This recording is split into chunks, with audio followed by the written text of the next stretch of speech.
All right. I'm going to go back to our Venn diagram. So it's interesting to hear Davey describe how things went in the first boot camp that I was in with him, as being empathetic and helpful in caring for other students, because that's not generally the way I spent most of my life. Kind of an unempathetic jerk, maybe a little bit arrogant, I don't know. And so probably looking at this Venn diagram, depending on your personality, you can probably identify with one of these more than the others. For me, it's always been technical capability and not so much the other two. Maybe different for you. But so I just want to kind of give a talk about my background, kind of the experiences I went through. And, Davies told me they really hired me for the other two, the connectedness and leadership, because I was very new to programming. So in that sense, I did not have much technical capability. And I certainly did not always have the other two. So we'll just kind of talk through my background and what sort of life experiences led to me, being able to get better at those. So starting way, way back, always been sort of, I would get obsessed with things, like just completely dive into something that I was interested in. I was a bit of an odd child. I think I was like 12 years old. I went to my parents and I was like, hey, Mom and Dad, I want to buy some things. I need to get a job. And they were like, well, you can't because you have to be 14 to work because there's these things called child labor laws. And I was like, screw that. I want to push my lawnmower around the neighborhood and mow people's lawns. So I did that, and that led to a obsession with lawnmowers and mowing in general.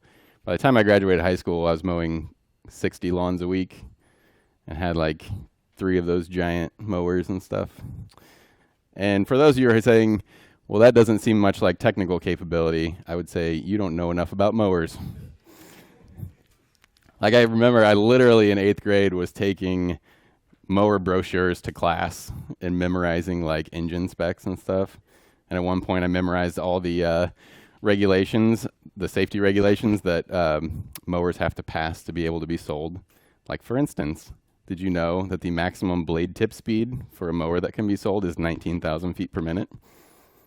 And there's actually a test when they're doing these where they build a wooden box around the mower, and then they start the mower and then throw a bunch of nails in there. And the test is how many nails are stuck in the wood and how high up the wood they can be. That's also a really good tidbit for you that you really need to know for life. So at any rate, I did that. So by the time I was doing that, things were going really well, making a lot of money doing that by the time I graduated high school. And I was like, I don't really want to go to college. And my dad was like, but you are going to college. I'm like, fine, I'll do it. But I'm going to do the thing that I can do the fastest so I can get out of there and get on with mowing. So I chose chemistry, which may seem like an odd choice for getting through the fastest, but I had like AP Chem and AP Calc credits. And so between that and taking a couple 22-hour semesters, I graduated that in about 3 years. And then I did what, pretty much anybody with a fresh chemistry degree would do. I decided to become a professional wakeboarder. So I used the money I got from selling the lawn mowing business to buy a boat. And so since I graduated early, like all my friends were still in school, and I actually didn't know where I wanted to go or do really. And I needed people to drive the boat. So I stayed at school and just like lived on people's couches. And then tried to always get them to go out to the lake with me so they could drive me around while I practiced wakeboarding. And then finally they were like, dude, we still have to study. I'm like, all right, cool. I'm moving to Miami. So I did that. And then I got a job as a chemist. I worked for a pharmaceutical company. And I realized quickly that those jobs are not too fun if you have a bachelor's degree. Like, honestly, a trained monkey could do a lot of the bachelor's level jobs in chemistry, but like there's FDA regulations and stuff, so you have to have a chemistry degree to do them. But all the interesting stuff is done by people with like master's degrees and PhDs. Like, well, I guess I should probably do that then. So I applied to Notre Dame, got accepted, and then after I got accepted, they sent me the ticket to come visit and see if I really wanted to go there. And I was like, why am I flying to Indiana? I had no idea, even though I grew up in Indiana, that Notre Dame was in Indiana. It always seemed like an East Coast school to me. I don't know why. So did that, got a couple years into grad school, and then I was like, man, these people really love chemistry, and I do not feel that strongly about it. Haven't they heard of lawnmowers? I know. I'm like, you guys think this is cool, you should try mowing lawns. The other day we were walking across campus to go to Subway, and some groundskeeper was mowing the lawn, and Seth just almost could not stop himself from going over, ripping that guy off the lawnmower and taking over because he was doing such a crappy job. I'm like, your lines are not straight. There's no pride in your work. Oh, where were we even at? Yeah. Okay, so I did that. And then, so once I decided I didn't want to do that anymore, I got a job as a mechanical engineer. Because I figured, it's math. How hard can it be? So I did that for a while, and that was cool because we were building biomass furnaces. So they were like prototypes. So I got to learn how to weld. That was fun. And I got to burn stuff every day. So that was cool. But then I bought the original iPhone off of my roommate. And so I had that for about a week, and I was like, this thing is really cool. I'm going to go work for Apple. So I walked into the store at Keystone Mall. I was like, hey, I want to work here. And they're like, that's cool. What do you want to do? And I was like, well, I think I should be on the technical team, like your technical support team, because that's probably what I'm going to be best at. They're like, well, we don't need that right now. Do you want to do sales? I was like, okay, fine. But I'm going to be in charge of your technical support team within 2 years. And they're like, whatever. Put on a shirt and start selling stuff. So it took 1.5 years, not 2 years. Basically, I just kept studying. Like, I would just take all the information home and all the training material and just study it. And finally convinced them to put me on the technical support team. Learn how to be the most efficient at pretty much everything. And then they finally promoted me. And then I had a brand new experience in life, which was being absolutely terrible at something and having no idea how to get better. So it's very different. If you notice the trend in all the things that I've done so far, that all relied on me using my technical skills to learn something, immerse myself, get really good at something, get as efficient as possible at something. And that does not work when other people are involved at all. So all of a sudden, I'm in charge of a team of 25 people. And my boss is like, hey, this person on your team needs some coaching. Why don't you go do that? And I go up to him and be pretty much like, why are you doing a bad job? You should do better. Which does not go over so well. Not showing any connectedness or leadership whatsoever.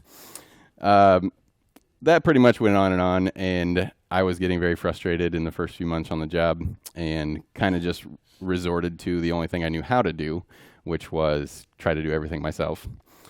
So the problem is, if I'm jumping in to help customers when something's not going well and anybody else on my team needs me, I'm not available. Not only that, but they never get better either because my job is to help them get better, and I'm certainly not doing that. This was bad enough to the point where it was probably 3 or 4 months into the job. Our market director visited the store and pulled me into the office, and she's like, I want to be honest, I don't know if this is going to work out. Pretty much, you're doing a really bad job. I don't know if you're ready for this. Things are not going well. We really need to see some changes. And that was really hard for me to hear because I felt like I was really trying hard, and it just was not the right thing for me to be doing. And so part of me after that was like, fine, I'll just go get another random job, use technical skills, and just keep my path of bouncing around places. Because honestly, at this point, the longest I'd ever held a job other than working for myself was maybe slightly over a year. But then I was like, no, I should probably actually maybe try to get better at some of this stuff. So it was a very humbling experience, and honestly, one of the hardest things I've ever done in my life. Because it's not something that I'm naturally good at and had zero practice at up until that point. But there's a variety of things that I did. First thing was really just ask for help. You know, there were some very good, like my direct boss was very good at managing people. So asking for help. And really, honestly, the Apple Store is kind of a perfect lab for getting better at things because you have essentially hundreds of interactions per day where you just get to practice these things over and over and over. You know, dealing with customers who are upset, dealing with team members who are upset, teaching new technical skills to people. And eventually, after a long, long time, it probably took, I would say, about 3 years to even get to where I would consider myself decent at all at those things. And I was in charge of that technical support team for about 5.5 years total. And that's finally the point where I felt like, okay, and probably one of the most important skills you get out of any of that. Has anybody worked retail before? A couple people? Yeah. It's a very good way to learn empathy. Because you, if you've never worked it, I would recommend doing it at least for a short time. You really have to learn to put yourself in someone else's shoes, because if you don't learn to do that, you just get really mad at each other and fight, and one of you is probably going to get fired, but most likely you. So at any rate, it took a long, long time of really focusing on that and reading books, asking for feedback, working with mentors. But you know, the good news is you can learn it, and then you get Davey describing how helpful and respectful you are, and you're like, man, I fooled him. That totally worked. No, but yeah, so then finally after 5.5 years of really trying to get those skills and then feeling like I finally made it to a point where I was actually competent at them, and I was like, I kind of miss using technical ability. I should do something that uses all these skills that I now have, and that's how I ended up in programming. The end.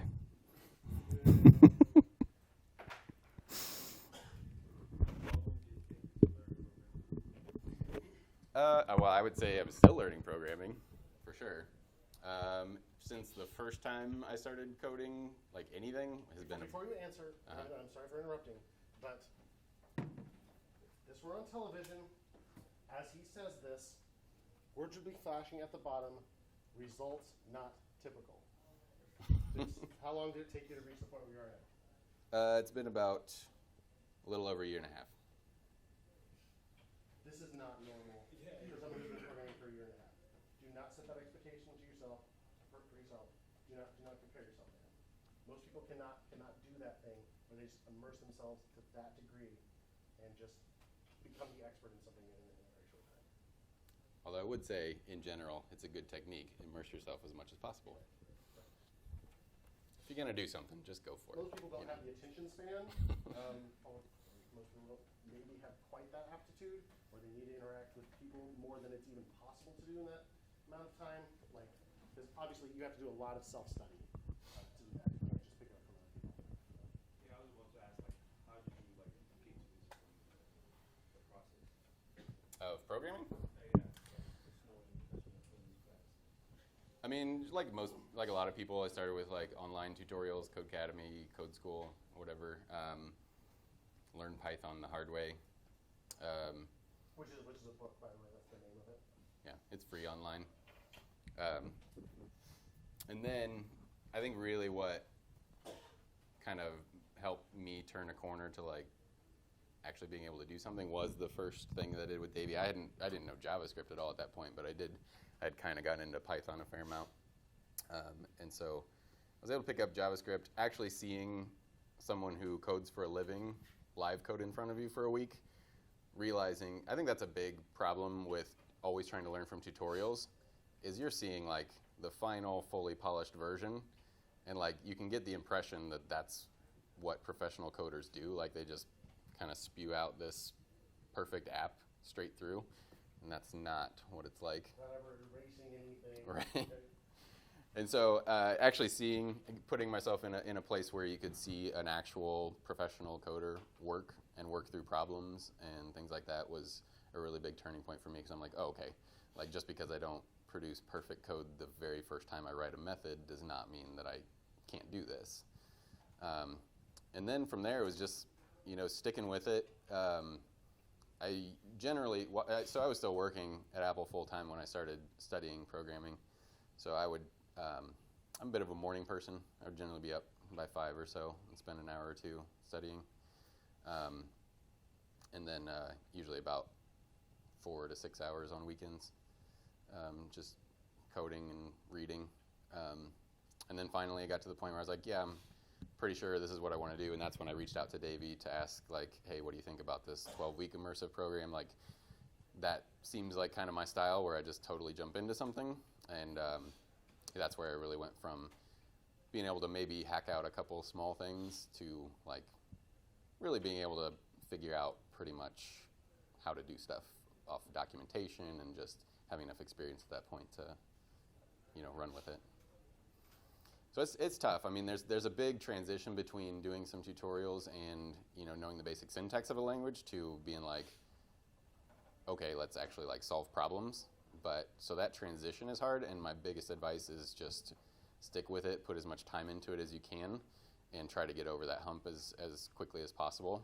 Because that's where a lot of people fall off, is you kind of get this first part where you're like, yay, I know syntax now, I can write a method. And then you're like, but I can't actually make anything that anybody wants to use, or I even want to use. Translate requirements into working code. Right. Your homework isn't going to be quite that explicit. Make a button that does exactly that. They're going to give you the business problem that you need to solve. You have to come up with the things that does it. Yeah, so that part is hard, and there's not a way around that. You just have to kind of power through it, going from just knowing some syntax to actually being able to build stuff. But the biggest ways to get through that as quickly as possible is devote as much time as possible and surround yourself with some people who are better than you that can kind of help guide you through that and give you some feedback. Yeah? When you were learning, did you do a lot of projects with, like, that you did just yourself or came up with your stuff? I did not come up with a lot of projects myself until the very end of, like, my final project for the Iron Yard, the 12-week program, was something that I came up with entirely myself, and that was probably the first time that I felt capable of doing it. Honestly, there are a lot of, so if you're just looking for project ideas, just find one and run with it, but you don't have to come up with an idea. I think that was like a big sticking point for me for a while too. I'm like, well, I don't even know what to build, so how am I going to do that? But if you just Google like software project ideas, there's a lot out there. So you don't have to reinvent the wheel when you're learning. It's like build something. I mean, that's why we do ThingList. Anytime we learn a new framework, it's usually some variation of that, because it's a project that, makes you do a full create, read, update, delete. So it's a CRUD app. Those are operations that tons of applications use. So it's like, if I can just do this thing in a new framework, now I kind of know how to use the framework. So kind of the same thing. You don't need to come up with brand new, inventive. I think people put too much pressure on themselves to be like, oh, not only do I need to learn how to code, but I need to have like original app ideas too. No, you don't. Just build something that has been done a bajillion times before, and just build it in something that's new to you. Like, the part you're learning is the coding part, not the come up with a great app idea part.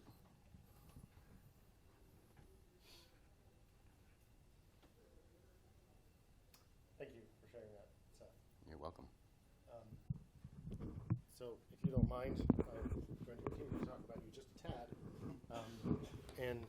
and what it was like when he started at Fretless, and how some of that stuff went, and how he continued to grow after he got here.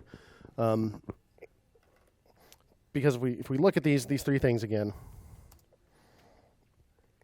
let's see, here we go. Yeah, so when Seth started, already had a very strong sense of leadership and community, which he had, against his better people-hating nature, he had developed those skills, and doing a very good impression of an empathetic person.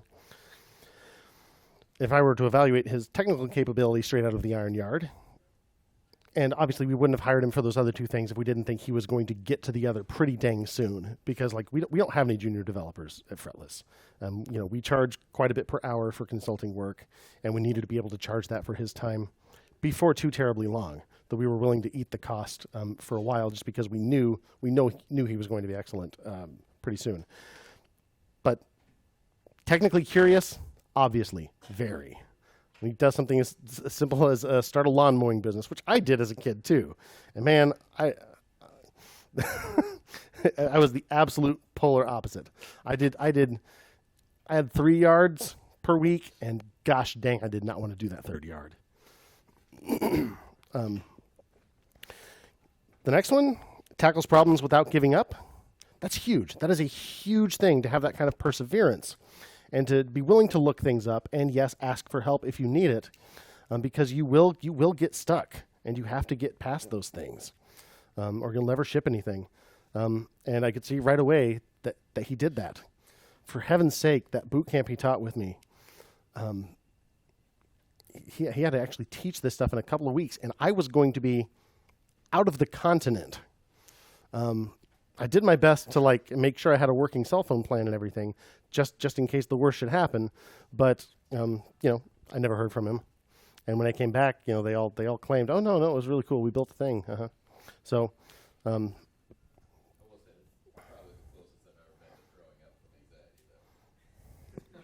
yeah. I mean, I would not have asked a normal human being to do this, no matter how desperate I was for it.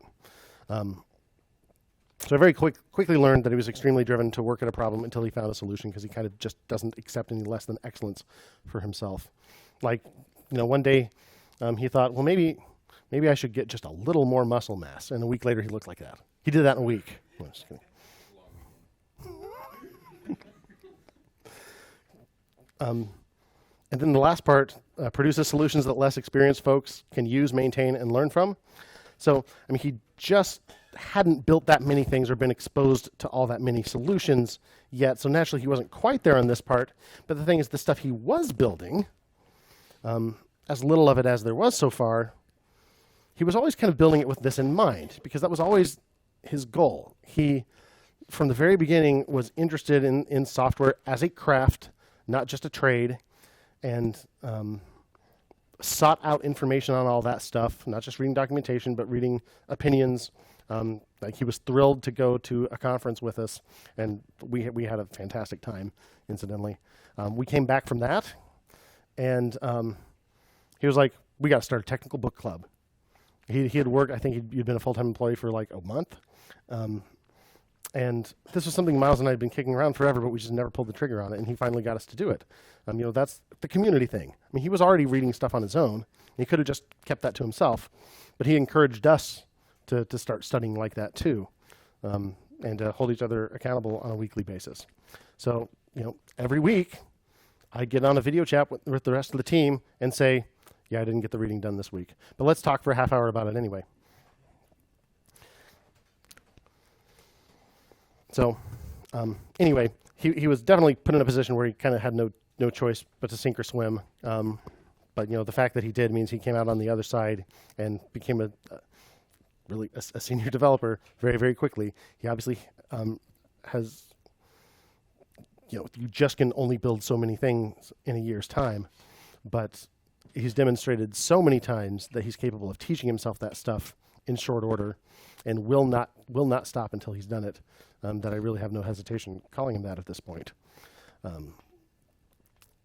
After we taught that boot camp, and this was 8 weeks long, and all the same students the whole time, so we could take our time a little bit and then really dig deep on some of the topics. The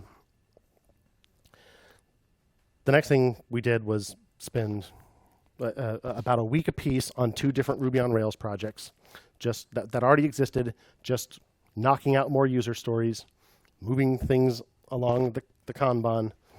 And then we sent him on his first solo assignment, which was 3 weeks long, and it was writing plugins for a JavaScript WYSIWYG editor called CK Editor.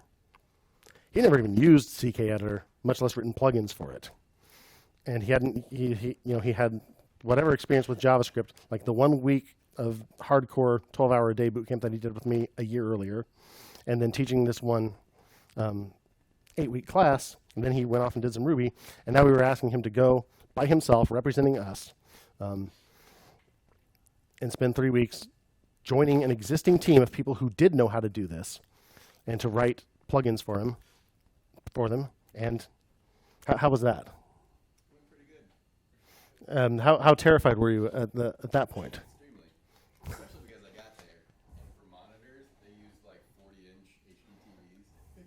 And so like, I'm like in this room with all these people that have been programming for a long time, and I'm doing something I've never done before, and my code is like just. Like, what is this? Who came up with this guy? But we had faith in him. We knew we could pull it off. And then the next thing was building mobile apps. Had you built mobile apps before? Nope. In Angular 2. We taught Angular over the summer, though, right? Yeah. Oh, yeah, Angular 1. But they're not that different, right? Oh, they're completely different. But at least it's still written in regular JavaScript, right? Oh, it's written in TypeScript. So yeah, here we were in yet another language with another framework building for platforms that he hadn't built on before. And this time, I didn't know any of that stuff either. So that was extra interesting. But we went into it together. And we spent quite a bit of time pair programming. Has anyone done pair programming before? We're big fans of it.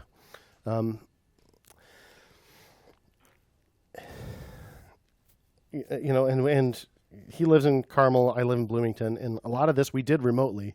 There are a lot of tools that make it possible, that work shockingly well for doing this.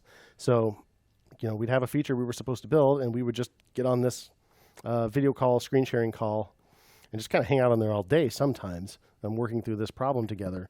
And it gave him another opportunity to do what he was talking about that we did in that very first boot camp, where like if in the portions where I was driving, and we use the verb drive. I've never really thought about the fact that that's what we do, but we do. So when you're pairing with someone, there's one computer, and one person is doing the actual coding at any given time, and the other person is watching and making suggestions, and you're coming up with the solutions together. But one person is driving at any given time, and then you switch after a while.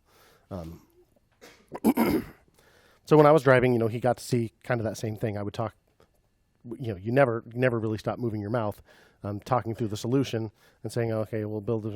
What should we call this variable? What makes sense here? And all that stuff, and just talking through these solutions and learning from each other. Because again, he had barely written professional code at this point, but he was also this documentation devouring monster. And so, when he learned we were doing Angular 2, like he went nuts reading the Angular 2 documentation, and already knew the APIs better than I did. So, like I had designed a lot more solutions, so I could come up with maybe a way that made more sense to structure the thing. But he knew like what methods we actually had to call under different circumstances, and we both ended up looking a lot of stuff up. But we got to do that stuff together, and I think that's an ideal environment for a junior program to someplace where you get to do a lot of pair programming. And frankly, not enough places do that because they're too concerned about the senior developers being able to devote all their attention to just kicking out new features at the highest rate possible. But I think they're sort of shooting themselves in the foot by doing that, because if the juniors don't see how a senior works, it's pretty darn hard to figure out some of those things, like how do you actually structure a solution, not just how do you sort an array or whatever, because that stuff's a lot harder to teach that way. And if this boot camp were longer, something I like to do is to actually, if we had gotten to build Note Herder, what I would do is actually put up a Trello board. Have you heard of Trello? It's a Kanban thing. I'd actually put up a Trello board with like the things we were going to do with Note Herder, and we would actually like simulate doing this like a job, and we would build those things one at a time, and actually talk through those solutions. So. Again, coming a little closer to simulating what an actual job is like. College is about as far as from a job simulator as there is. So, we try to recreate that a little more in here by actually building things that you can imagine someone using. But it's still, it's still a simulation because we still kind of know where we're going with these solutions. So basically what I'm trying to tell you is Fretless is an awesome place to work because we'll do that with you.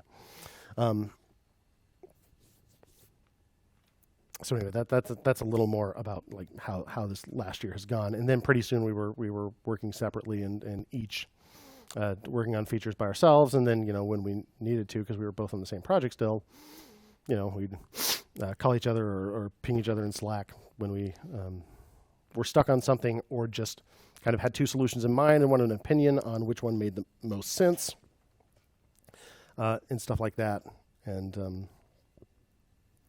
that was a very successful project and a lot of fun to do.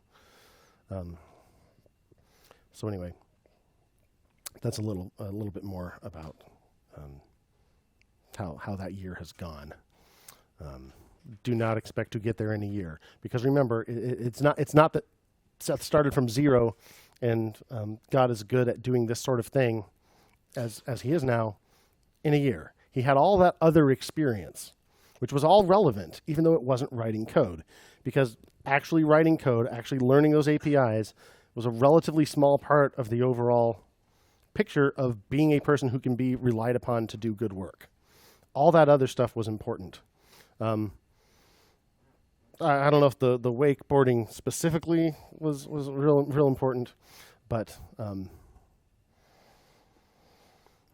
recognizing the traits in yourself that are keeping you from being as good as you can be is really hard to do and really important. And you're lucky if you discover that stuff in an environment that'll give you the space and give you the training, maybe even to correct those things.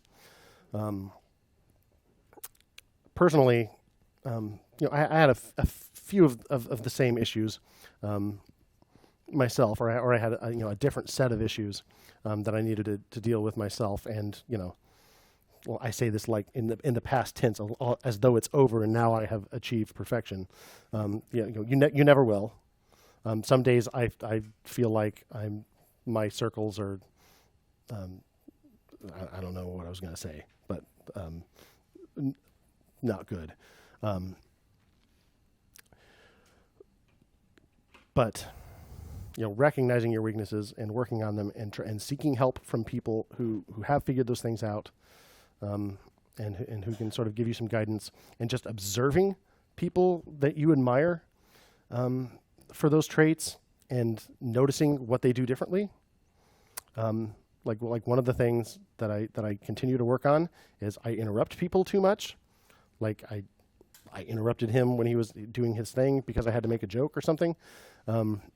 And yeah, sometimes I just can't stop myself, but I try very hard to stop myself. It's interrupting people makes them lose their train of thought. And when you have to get up in front of a crowd like this and do that kind of stuff, that stuff can throw you off more than you might think. The jokes aren't that funny anyway. So what do I think I'm going to achieve by making this joke? What scorecard do I think someone's keeping of, oh, there's another zinger from Dave. All right. My feedback to Tech Point about this thing is going to be so much higher because he got that one joke in the middle of a talk about something else. I have to stop myself from doing those sorts of things. For me, one of my eureka moments, and it took me a lot longer to fix some of this stuff than it did him, but I maybe noticed some of it a little younger. That first year out of college, when, remember, I had 4 jobs in succession, only one of which I was fired from. We were hanging out with some folks in the town where we lived very briefly while I had one of those jobs. And there was this guy in this little group of friends we had who I just couldn't stand. Well, no one could stand him. He was an unbearable human being to be around. And so a little group of us was kind of sitting around complaining about this dude and like the way he treated women and all this other stuff. And people just started kind of listing personality traits and habits he had that were super irritating. And as he rattled these off, as they rattled these off, I was thinking, holy crap, that's me. I am they haven't noticed yet, maybe, because they're listing these things off in front of me, but I am a less severe version of that a-hole. I've got to fix this before it becomes a serious problem. I didn't have any friends in college, and I just thought it was because everyone else were, everyone's a jerk but me. But, maybe I wasn't that much fun to be around because I was really, really judgmental at that age, among other things. So don't be afraid to look in the mirror, speaking figuratively, and fix those things. Don't deny your actual problems, the ones you would never dare to say in answer to the question, what's your greatest weakness, or what would everyone else say? What would someone say? Everyone is better than Davey at this. Not being a jerk, not interrupting people, whatever. Try to figure out what those things are and deal with them. This is really obvious life advice, but sometimes you just need to hear it. Like, it would have been really easy for Seth to have had that talk with the regional district or whatever the heck from Apple, and say, screw you guys. I am so much better at this technical stuff that I don't need this bull crap. I don't need to be empathetic because I can just turn out work so dang fast. I'm going to go to an organization that appreciates that. It would have been really easy for him to do that, and he probably could have continued to make decent money somewhere else. But he didn't. He took a hard look at himself and just determined that it was worth investing that kind of effort in improving non-technical skills as well, like dealing with human beings. Such that when I met him, like, it was that aspect that I took notice of first. How well he talked to others, how patient he was with them when they weren't catching on to things as fast as he was. And it was particularly striking because this other coding boot camp had given me a TA, a teaching assistant, who didn't know JavaScript either, and who was profoundly unhelpful. He had no patience when someone was clearly struggling and needing help. He wouldn't, like, even though it was his job, he wouldn't like go over and try to help them until I was like, and then he would do that, and then they would start explaining the problem, and he would talk over them loudly, and then they would raise their voice to try to be heard, and he would just raise his voice to even louder, like, no. Like, my gosh, that is not how you help someone with a problem. Holy cow, dude. And just like want to take the computer away from them, just fix it himself and give it back to them so we can move on. That is not what we're here for. So don't be like that. And if you're starting to think, oh man, I do that all the time, slow down, think before you act, deal with those issues.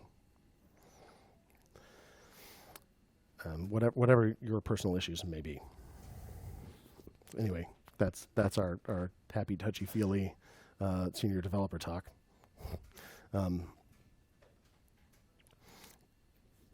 So do not abuse this. I'll stop the recording.